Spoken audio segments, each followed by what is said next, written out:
Hello and welcome to another Starman Spooktacular Animeniacs. I'm Devin, with me is Cody. Hey everybody. And finishing off the Grim Variations, episodes 5 and 6. Mm-hmm. So we'll just start with episode 5, which is The Musicians of Brennan. Which I have never heard of this tale. Yeah. I think, way when I was a young kid. Yeah. I may have saw it once. But the synopsis of the story is that it's a rooster, a cat, dog, and donkey escape mistreatment from a farm. Okay. And set up a town or a kind of like shop or whatever, house of their own and fended off against thieves. Okay. So, after getting synopsis, this episode made a little more sense. Yeah. Because it is a Western style anime now. Yeah. Where we have outcasts from different parts of the world band together in a desert setting, come to a saloon in a rundown town that's run by a notorious gang. Yeah. And that's basically it. They fight the gang and win the day and everyone's happy. Well, yeah, pretty much. It was very interesting because, first of all, you're expecting animals, because the story's about animals. But no, it's just code names. Yeah, Mad Dog. Yeah. I forget the muscle band woman. Donkey. Okay. I assume Cat is the, questionable businesswoman? Yeah. The lady of the evening woman. Yep. And then we have the goat, which is the little... No, there's no goat. Okay, who... Oh, okay. Rooster. You are thinking Rooster. Rooster. Right. Who is the lookout that started with the evil gang, and they took her in because they kidnapped her, tried to get ransom for her, but her parents wouldn't pay the ransom. It's like, nah, keep her. Yeah. And they're like, well, I guess your parents don't love you enough to pay the ransom we asked for. I guess you're an outcast, but, we'll give you a job. We'll make you do the grunt work and, treat you like shit for the rest of your life. But hey, at least you're wanted here, I guess. Yep. The way you put it is so accurate. That's exactly what they did. Yeah. Yeah. And she eventually just is the lookout, and they mistreat her constantly. Oh, yeah. And then these three wander into town, and she spots them. She gives them the fair warning. It's like, you probably don't want to go to that saloon if you were to ask me. They're bad guys that's their hangout, and they won't take too kindly to having you guys walk in. And they were pretty much just like, it's fine. Yeah, I was like, yeah, thanks for the warning, we're still going. Yeah.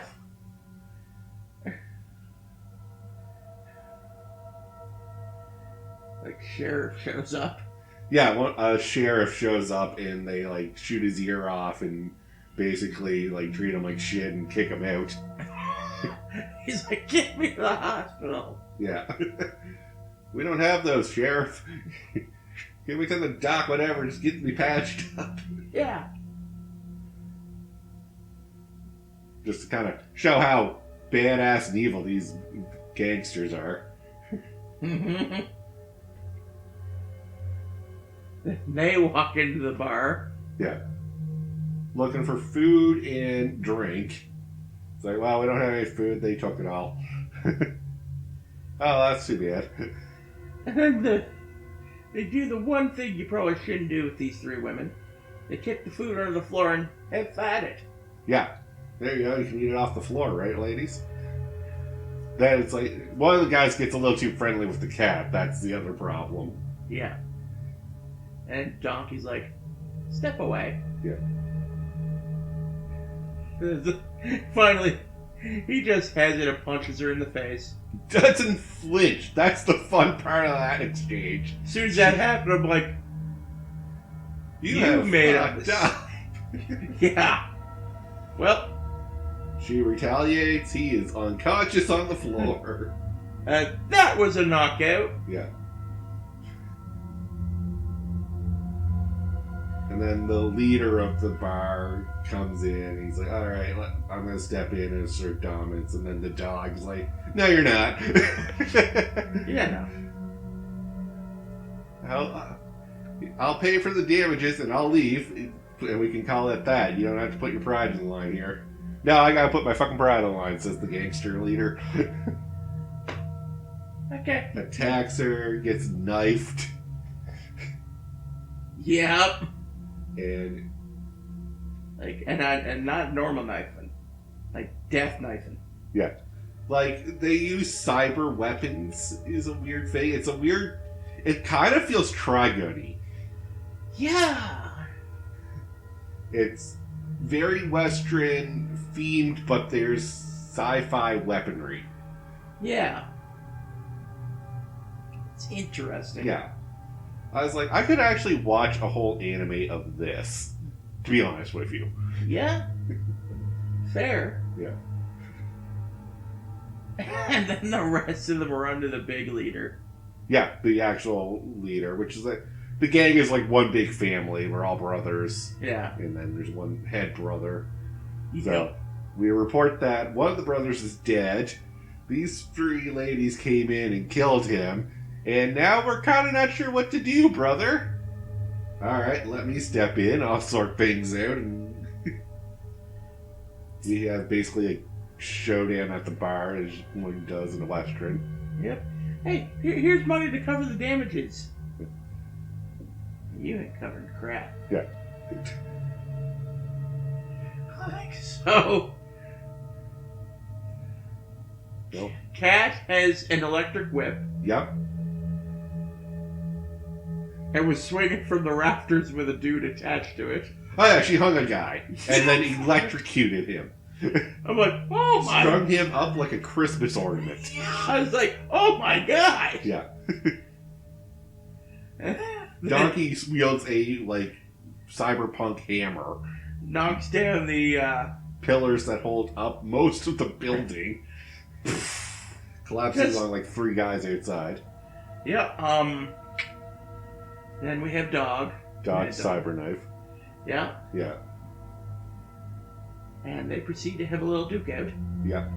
Yeah, eventually it comes down to the gang leader versus Dog. Because that's how you do Western. Yeah. And the ever popular showdown. Mm-hmm. And quick draw your gun. Now I'm going to throw a knife in your head. Yep.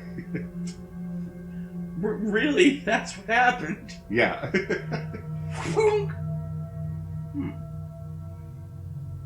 Cool. And that's basically the episode, is all that. Yeah. I can't compare it to the original story, again, because I've never heard of the original story. Yeah. I don't think I have either. No. So, it's really hard to, like, predict where this was going to go, which was kind of fun not to know. Yeah. But at the same time, it felt so much like Trigun. I was like, why not just make Trigun or an episode? Like, this should be its own thing in my mind. It really should. I kind of do wish they do it as its own thing. Yeah. Like, we were sitting there, like, it was good. I don't know why it's just an episode in Grim Variations, but it's good. If this was called something else and this was like a series, I probably would watch it. I might. Yeah. And then we get to the final story. The Pied Piper.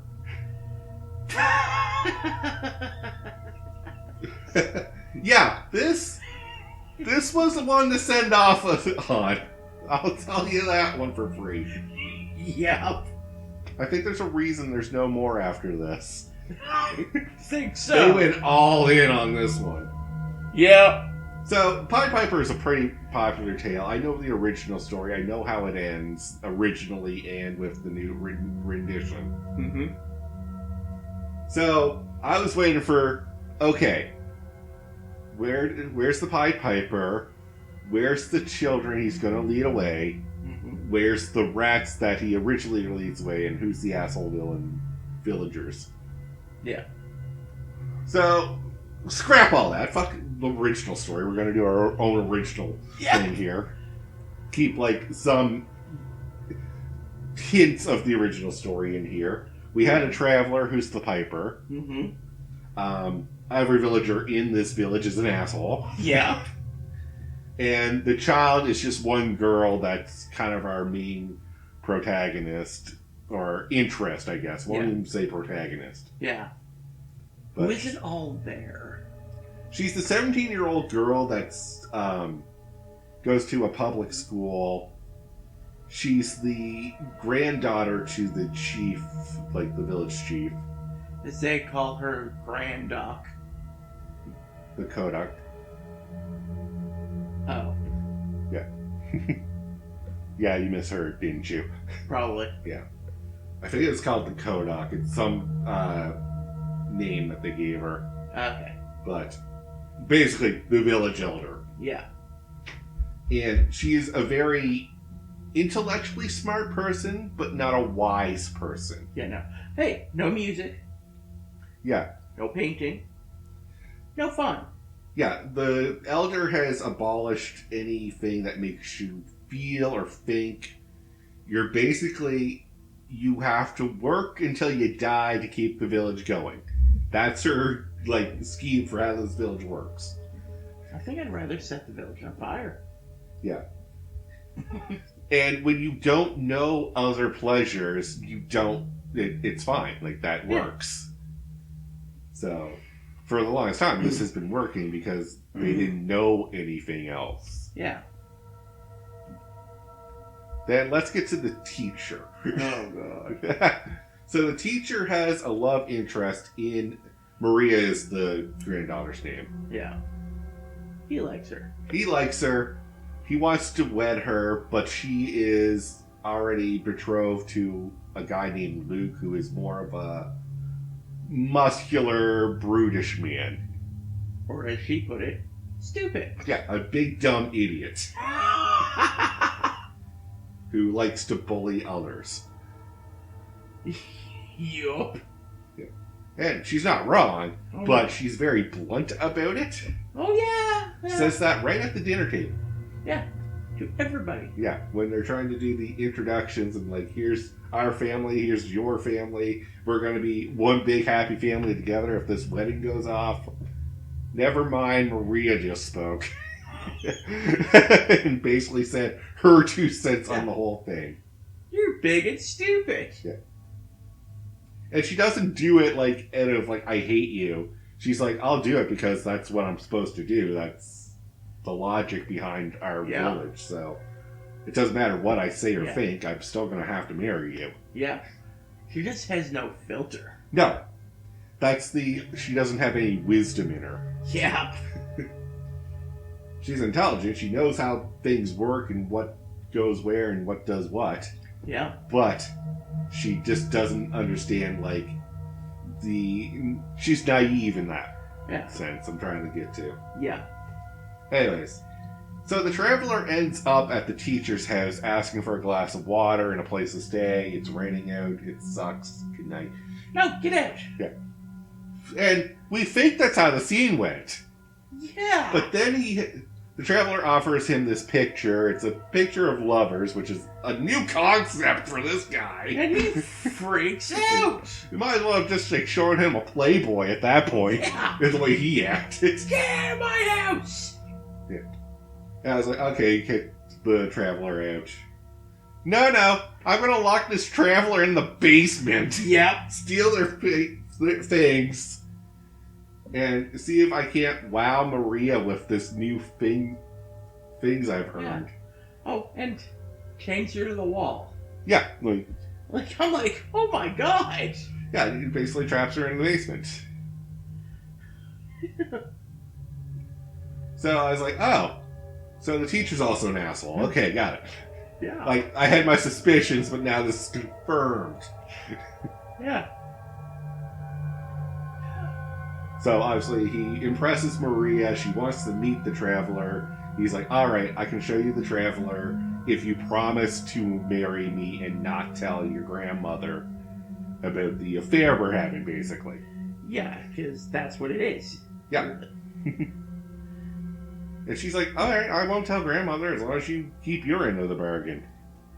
As he goes to show her the Traveler has escaped for obvious reasons.